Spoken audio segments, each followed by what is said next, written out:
It had been 5 months. Every day seemed longer than the last. Relying only on an automated lighting system to separate day from night. You can do that after a while. I remember watching old films back on Earth about people stranded on desert islands who had survived on coconuts, and I can honestly say that I now understand how they felt.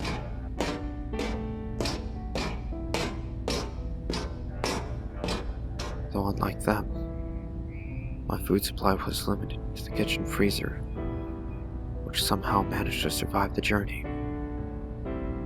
In fact, the heating system was still up and running, too. No hull breaches and pressurization was still holding. Water filtration was fine. It was enough to make me wonder if some god out there wanted me to live.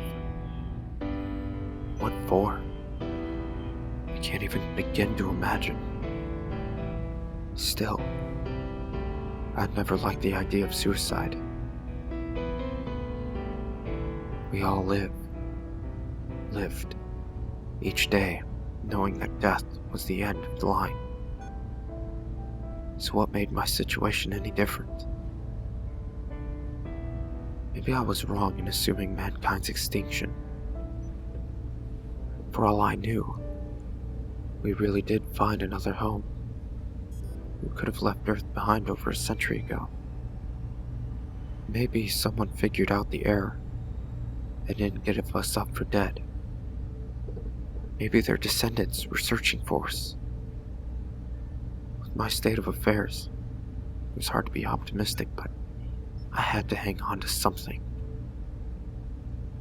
In the meantime, I did my best to keep my mind occupied.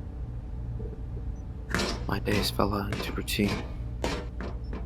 Wake up, exercise, shower, eat, sleep, and all other health essentials.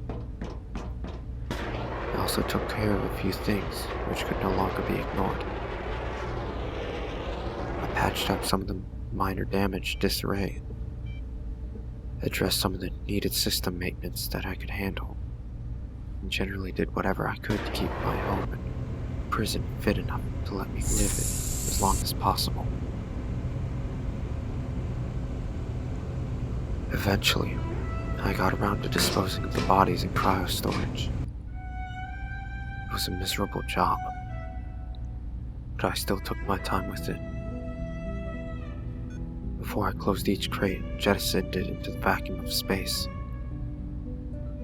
I gave the contained crew member a proper moment of silence. I honored their memories, and not closed the lid until I could remember each of their names.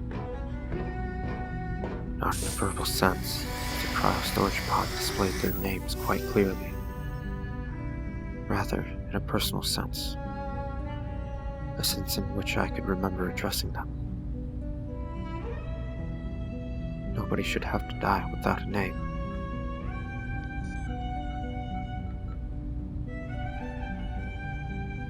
I saved the kid for last. James. I closed my eyes and spoke his name aloud, over and over, never satisfied with how briefly the sound hung on the air.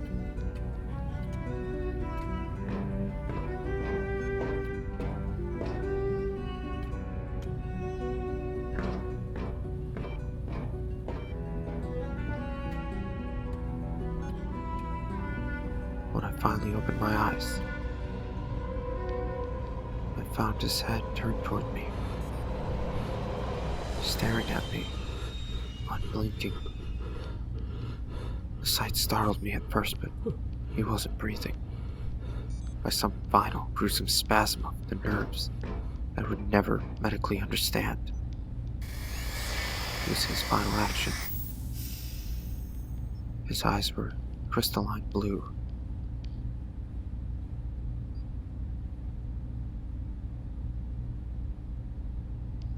I told myself again that it had to be some final spark of the nervous system.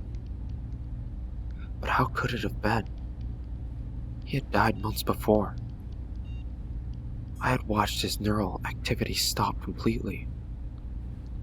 Yet just as I closed that lid, I swear that low-hanging light touched and shimmered in the dampness of a single tear spilling down his cheek.